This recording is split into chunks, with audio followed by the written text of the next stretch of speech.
Hello students, in our last period we have started the poem unit 1.3 trees are the kindest things. Unit 1.3. Now trees, I write here, trees are the kindest things. I know, but today we are going to start the activities in English workshop given on page number 14 and 15. Open your textbooks. Everything must be ready. Notebooks, textbooks, pen, and start doing the activities with me. I will give you the direction. Okay, but before starting the activities, let me know, have you understood the poem properly? Have you read the poem? Very easy poem, simple poem, very simple, but very important. About trees we have understood in this poem. So have you understood the poem? Trees are the kindest things I know. Again I read the poem once again, and then we will start the activities, because see, in English workshop the first activity is rhyming words. Rhyming words means what? The word which the remaining continuous two words, they rhyme with each other, means they their sound is same, similar sound. If when we pronounce them, the sound is same, the sound heard is same, that is rhyming words.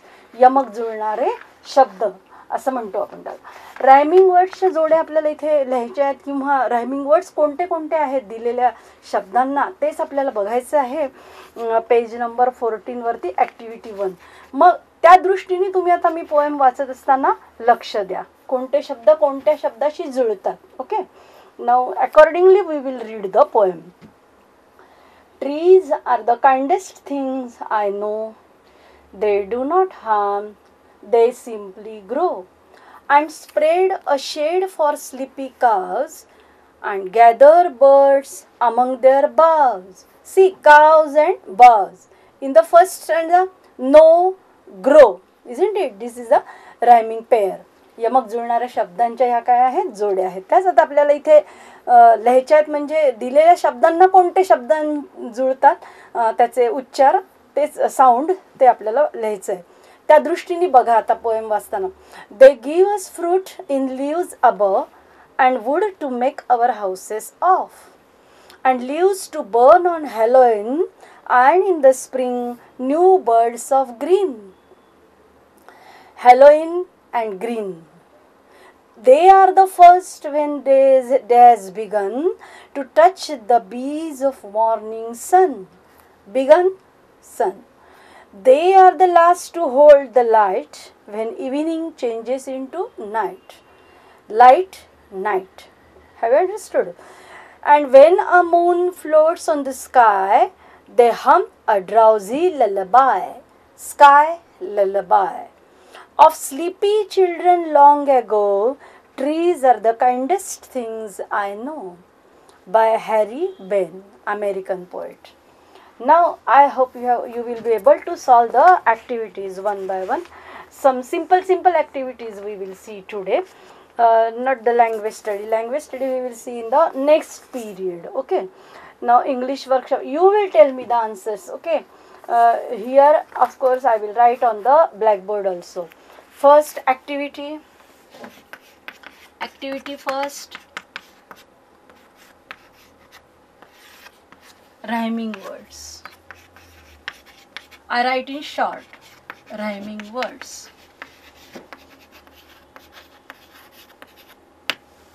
But we are not in the class, that's why you will start writing in your notebooks rhyming words. What is the first word given here? Just tell me. Fun. Yes, fun. Which words? You have to write down here two words from the poem which are similar to, which are rhyming with the word given. म्हणजे दिलेल्या शब्दांना यमक जुळणारे शब्द कवितेतनं लिहायचेत आपल्याला, कोणतेही नाही लिहायचेत. आधी तुम्ही आधीच्या क्लासेसमध्ये पाहिलेलं आहे 6-7 स्टँडर्डमध्ये. तसं नाही. आत्ता इथे काय सांगितलेलं आहे तुम्हाला, दिलेल्या शब्दांना, yes you have to write down the words given and then rhyming words from the poem. मग फनशी आत्ताच आपण वाचली पोएम, तर फनशी कोणते शब्द जुळतात सांगा, प्रयत्न करा लिहिण्याचा. फनशी कोणते जुळतात आहे, बिगन आणि सन. बिगन सन. अक्षर व्यवस्थित काढायचा प्रयत्न करा वहीमध्ये, पद्धतशीर लिहा, systematically. You must write down all the activities or whatever words, word meanings etcetera, the name of the poem. प्रत्येक गोष्ट व्यवस्थित चांगलं अक्षर काढण्याचा प्रयत्न करा. आणि तुमचं अक्षर नसेल तसं जरा चांगलं तर प्रयत्न करा त्याच्यासाठी सुधारण्याचा. ABCD small letters, capital letters लिहून पहा पुन्हा पुन्हा, कारण हीच तुमची वेळ आहे की आत्ता जर तुम्ही स्वतःला सुधरवून नाही घेतलं तर मग तसेच ते तुमचे वीक पॉईंट्स राहून जातील. तर try to improve yourself. Okay, your writing should be, handwriting should be improved. So fun, begun, sun. Then which is the next word? Yes, think over it. No, be, no. I write here all the words. Then you will try to think and write down from the poem. Now, next word is now. Then the D, which is the D word, sight, sight, and then the last word that is given there, fly. Now try to write down from the poem.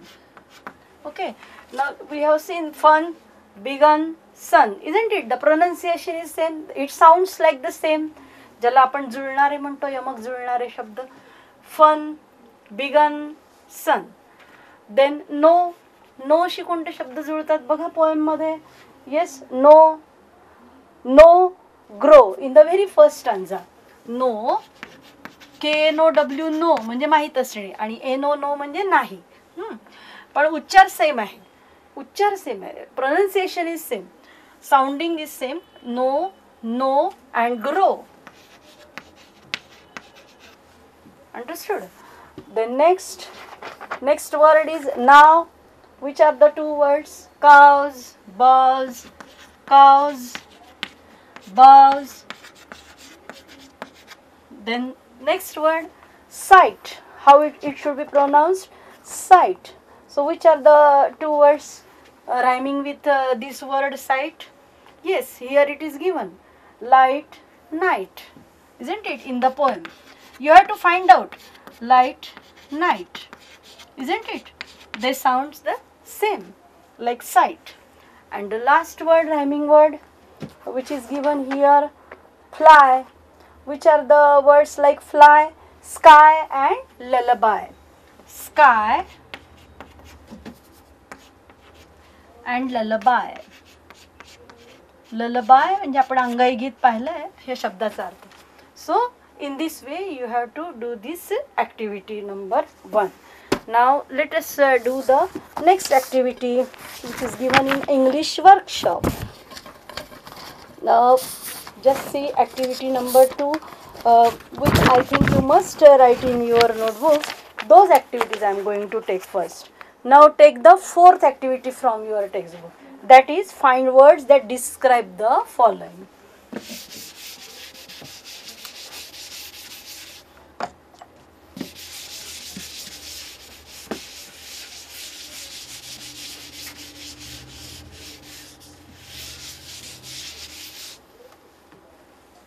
Activity number 2. Describing word. I write in short, describing word.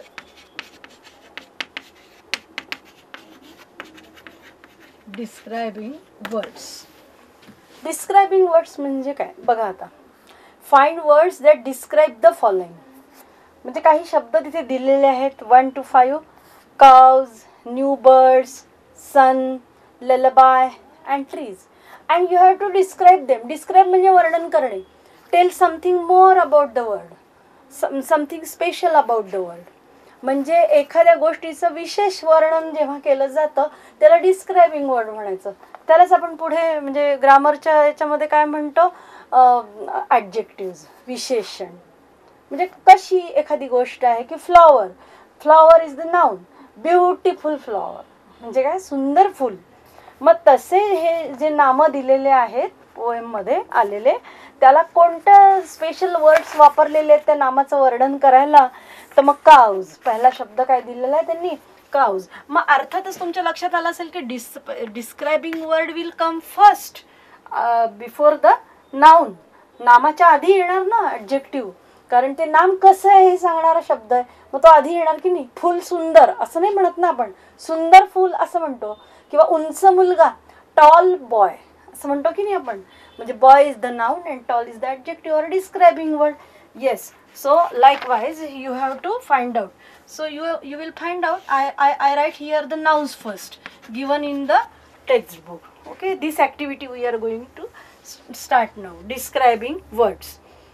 Yes, cows, then new birds. Here you have to find out. Okay, you have to find out, you will try to find out new birds. Then thirdly, what is given? Sun. Okay, how is the sun? What is given in the poem? You have to find out. Then the fourth one, what is asked? Lullaby. Lullaby, how is the lullaby? You have to find out. Then the last one, trees. Fifth word is, how are the trees? You have to find out. It is in the last two stanzas. Just pay attention. And when a moon floats on the sky, it is shown here in the picture. Moon सगळ्यांनाच माहिती आहे. तर जेव्हा मग चंद्र उगवतो रात्र झाल्यानंतर, when a moon floats on the sky, float म्हणजे तरंगणे. किती सुंदर इमॅजिनेशन आहे पहा कवीची, की जणू काही आकाशामध्ये तरंगायला लागतो चंद्र. आता आपल्याला माहिती आहे भौगोलिक घटना वेगळी आणि इमॅजिनेशन वेगळं. The poets can imagine very nice images, isn't it? This is one nice image which adds to the beauty of nature. चंद्र उगवला अंधाऱ्या रात्री की किती छान दिसतो नाही का, आणि शांत चंद्र, त्याचा चंद्राचा जो प्रकाश आहे त्याकडे आपल्याला बघत राहावंसं वाटतं. They hum a drowsy lullaby. Lullaby, this important word is there, a drowsy lullaby. Lullaby, it is given here in your margin words. Yes, soft slow song to put to children to sleep. Soft song, अगदी हळूवार गायलेलं गाणं झोपवण्यासाठी लहान मुलांना, त्यालाच आपण मराठीत काय म्हणतो, अंगाई गीत, isn't it? So drowsy lullaby, drowsy म्हणजे झोप, sleeping, just feeling like sleep. झोपेला आलेल्या मुलांना गाण्यासाठी म्हटलेले गाणे, झोपवण्यासाठी म्हटलेले गाणे, त्याला अंगाई गीत म्हणतात. Yes, of sleepy children long एगो. पण मग तुम्ही म्हणाल याचा झाडाशी काय संबंध आहे? Yes, that time means it is the trees, as if trees go on sleeping, then night starts and trees give us just they move like this, and they also give us joy that night has started. Of sleepy children long ago, trees are the kindest thing I know. म्हणजे ही झाडाची पानं संध्याकाळी थोडीशी हलतात पहा, छान, जणू काही ती हलून आपल्याला साथ घालतात की आता अंधार पडतोय, चला रेस्ट घ्या, झोपी जा. लहान मुलांना जणू काही अंगाई गीत म्हणतात. वृक्ष आणि त्याच्या साथीला कोण आहे, moon. So have you understood the poem? I hope you have understood. Very nice poem. Trees are the kindest things I know. And we have understood how do trees serve birds and animals. Now warming up activities you will write down, and then you will read the poem properly. You will write down the meanings, new words of the new word meanings also, and you will learn the poem again. And in the next period we will see English workshop, the activities in English workshop. Okay, let us stop here. Learn the poem at home.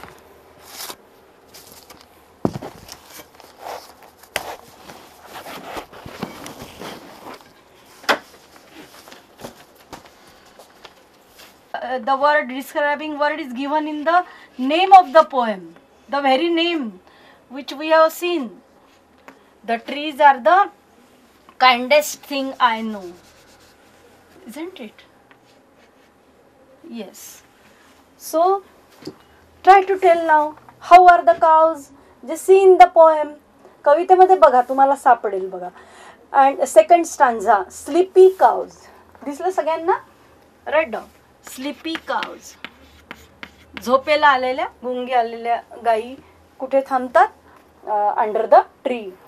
In the shade of the tree. Then what is the next word? New birds. नवीन पालवी जेव्हा फुटते झाडांना, new birds, त्याच्याबद्दल कुठे दिलेलं आहे बघा? Spring. New birds of green. म्हणजे मग ग्रीन शब्द आपल्याला इथे आधी लिहावा लागेल. Green new birds. हिरव्या रंगाची पाने, छोटी, म्हणजे ज्याला आपण पालवी म्हणतो मराठीमध्ये. नवीन फुटलेली अंकुर फुटतात तेव्हा ती पानं. Yes. Then sun. About sun, which word is used here? Try to write down. Morning sun म्हणजे उगवता सूर्य सकाळचा. Then the next word lullaby. What is the word used in the poem by the poet? Drowsy lullaby. झोपेला आलेल्या, गुंगी आलेल्या अंगाई गीत. ड्राउझी. ड्राउझी म्हणजे पेंगुळणे किंवा झोपेला येणे. Yes, drowsy lullaby. And the last word now, trees. Which are the trees? I just told you that the very name of the poem, the title of the poem is trees are the, what is word? Kindest. Trees are the kindest. Kindest is the describing word here. Kindest. You will write down here. How are the trees? Kindest. म्हणजे दयाळू, कणवाळू, प्रेमळ अशी झाडं असतात. ते आपल्याला इतका फायदा करून देतात, इतकं आपल्यासाठी जणू काही आपल्यासाठीच जगत असतात. परोपकारार्थ इदम शरीरम या पद्धतीने दुसऱ्यांसाठी जगावं हे कोणाकोणाकडनं शिकण्यासारखं आहे. झाडांकडनं, वृक्षांकडनं, नद्यांकडनं बऱ्याच गोष्टी अशा आहे बघा की पाऊस, ऊन, वारा, पाऊस सगळ्याच्यामध्ये झाडं जिथे असतात तिथेच असतात की नाही. वृक्ष बघतो ना आपण, वडाचं झाड, बनियन ट्री, किती वर्ष जगतं झाड आहे ना. किती आपल्याला फायदा होतो झाडांपासून, अवतीभोवती सगळी वृक्षवल्ली असली की. म्हणून आपण त्याला वृक्षमित्र म्हणतो आहे की. येस. तर मग ज्याला आपण आता ट्रीजला काय शब्द वापरला? Kindest trees. So have you understood this activity? So two activities we have seen now. The third activity is also quite easy. Pick out lines. Fifth activity in your textbook. Kindest things. Yes, third activity we will take first. Fifth activity is not so means it is not so easy for you, but it is just meaning of the poem. But we will take down the third activity now. Kindest things. We have seen it when we have learned the poem. We have read the poem in the last period. But again we will write down in your notebooks the third activity. Now we will take activity number 3. So which is the first activity we have seen?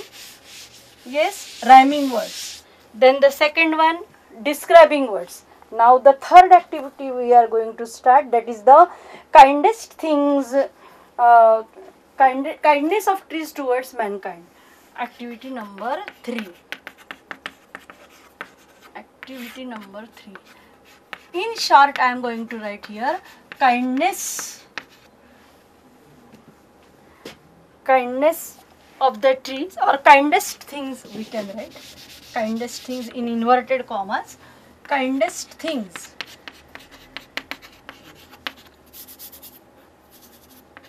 Kindest things that the trees give us. We have to see those things.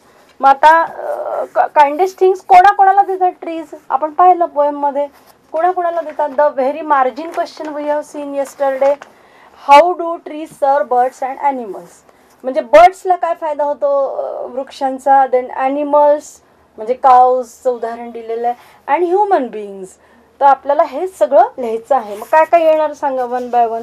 Birds, animals and human beings. जशी जशी poem पुढे जाते त्याप्रमाणे आपल्याला लिहायचं आहे. मग सगळ्यात आधी काय येईल बरं? Shade for sleepy cows. पहिल्यांदी काय येईल काइंडेस्ट थिंग्समध्ये? शेड. शेड म्हणजे काय? सावली. Shade for cows. In short थोडक्यामध्ये आपण लिहूयात की काय काय देतात. सावली देतात वृक्ष, शेड फॉर काउज. काउज का लिहायचं, कारण इथे पोएम मध्ये त्याचा संदर्भ आलेला आहे म्हणून. Yes, we have to write down the things in the poem. Okay, mention. Then third stanza काय देतात आहे, ह्युमन बिईंग्सला फ्रुट्स देतात वृक्ष आपल्याला. Give fruits to human beings किंवा मनकाइंड, मानवाला, मनुष्याला झाडे काय देतात, फळे देतात. त्यानंतर next stanza, leaves above and wood to make our houses of. म्हणजे फ्रुट्स तर देतातच खायला, त्याच्यानंतर आपल्याला लाकूड पण मिळतं, ते पण लिहूयात आपण. पण त्याच्या आधी काय पोएममध्ये आलेलं आहे का, गॅदर बर्ड्स आलेलं आहे ना, ते लिहावं लागेल आपल्याला. Give fruits to human beings, gather birds, पक्षी गोळा करतात झाडे. तर गोळा करतात म्हणजे काय, त्यांच्या झाडांच्या फांद्यांवरती पक्षी येऊन बसतात, घरटी बनवतात ना, म्हणून तसं म्हटलेलं आहे. Yes, gather birds, then give us fruits, then wood to make houses of, isn't it. The next is we can write in short, give wood म्हणजे लाकूड, to build houses. लाकूड देतात वृक्ष घरे बांधायला. म्हणजे ह्या दोन्ही गोष्टी, फ्रुट्स, फ्लॉवर्स किंवा फ्रुट्स आणि हाऊसेस, वूड फॉर हाऊसेस, ह्या दोन्ही गोष्टी मनकाइंडला देतात, ह्युमन बिईंग्सला देतात वृक्ष. आणखीन शेड फॉर स्लीपी काऊज. पण असं काही नाही आहे की फक्त गाईच सावलीमध्ये आसरा घेतात का झाडांच्या, नाही. शेतकरी सुद्धा, when he the farmer also takes rest, और whoever will go in the farm और फील्ड, शेतामध्ये जे पण लोक जातील तर त्यांना समजा उन्हाची वेळ असेल तर त्यांना where will they take rest, under the shade of the tree, isn't it. Then give leaves to burn on Halloween. हा एक संदर्भ इथे आलेला आहे की ते पानं जाळतात. मग पानं कशाची, वृक्षाचीच ना, म्हणून गिव्ह लीव्स टू बर्न. ही त्यांची म्हणजे प्रथा आहे, पद्धत आहे तिथली. It is the way they celebrate this festival, that is Halloween, to burn on the festival. I write here the festival म्हणजे काय, सण. त्या सणाचं नाव अर्थातच वेस्टर्न कंट्रीज मधला हॅलोवीन हा तो सण आहे. आता आपल्या इकडे झाडाची पानं आपण कोणत्या सणाला वापरतो सांगा बरं. जाळत नाही आपण त्याचा यूज करतो, पायस म्हणजे समजतो त्याला, आपण पवित्र समजतो ती पानं, मंगल असं. तर कोणती पानं वापरतो, yes, mango leaves, isn't it. Mango trees, leaves of mango trees. आंब्याच्या झाडांची पानं आपण नाही का, गुढीपाडवा असू दे किंवा कुठली पण पूजा असू दे, त्याला आपण पवित्र मंगल समजतो आणि त्याचा वापर करतो. So this is the third activity. So now have you written this activity number 3, kindest things, shade for cows, give fruits to human beings, gather birds, give wood to build houses, give leaves to burn on the festival. These are the kindest things that the poet has mentioned in the poem. म्हणजे कवीनी याचा उल्लेख केलेला आहे कवितेमध्ये की ह्या kindest things आहेत. ह्या म्हणजे ज्याला आपण लवलीएस्ट थिंग्स म्हणूया, की वरदान असलेल्या, ज्याची आपल्याला म्हणजे प्रेमाने, अतिशय प्रेमाने दिलेल्या गोष्टी आहेत वृक्षांनी मानवाला किंवा प्राण्यांना आणि पक्ष्यांना. की बघा, जर हे तुम्ही थोड्या वेळ कल्पना करून बघा की जेव्हा ज्या ठिकाणची वृक्षतोड केली जाते, when we cut trees in some part, how is the atmosphere. म्हणजे तिथली आर्द्रता कमी होते, ओलावा कमी होतो, तिथली शुद्ध हवा कमी होते. आणि आता तर आपण बघतो शहरांमध्ये, like big cities in Poona, Mumbai etcetera, such a jungle of cement jungle म्हणूया. बिल्डिंगचं सगळीकडे बघावी तर बिल्डिंग अँड बिल्डिंग्स. आणि पण तरी पण आता त्यांना कंपल्सरी केलेलं आहे की कुठलेही पण एखादं, ज्याला फॅक्टरी असू दे, इंडस्ट्री असू दे, किंवा ज्याला आपण म्हणतो हाऊसेस असू दे, बिल्डिंग्स असू दे, त्याच्या अवतीभोवती वृक्ष लावणे हे आपल्याला दिसतं, मानवाला कळलेलं आहे वृक्षांचं महत्त्व, isn't it. So the trees are our best friends. We should preserve them. We should plant more and more trees, and not only planting is important, but we must cultivate them, we must grow them, we must take their care, proper care of the trees. त्यांना वृक्ष नुसते लावून उपयोग नाही, त्याची आपल्याला वाढ पण करावी लागेल, त्याच्याकडे त्यात लक्ष द्यावं लागेल, त्याचं पोषण करावं लागेल. मग एकदा जर हे केलं आपण लहान असताना झाडं, की मग आपल्याला ते कितीतरी वर्षापर्यंत आपल्याला ते मदत करत असतात, फायदा करून देतात, गिफ्ट्स देतात. त्या आपण याच्यामध्ये पाहिल्या. Once again I will read the poem, but before reading, yes, see this activity also you can do. Sorry, fifth activity from your textbook, for page number 14. Pick out lines that mean the following. खाली काही अर्थ दिलेला आहे, त्या अर्थाची कोणती ओळ आहे कवितेमधून शोधायची. Now you can understand, you can do it very easy, because you have understood the poem now. See the first line, we will take it orally, you will write down in your notebooks if you can. जर तुम्हाला लिहिता आलं तर लिहा तुम्ही ते. These three activities are more important according to my point of view. Now the fifth activity, just orally. Pick out lines that mean the following. मीन म्हणजे अर्थ, कोणता अर्थ आहे बघा, त्या अर्थाची कोणती ओळ आहे पोएममध्ये ती तुम्हाला शोधायची आहे.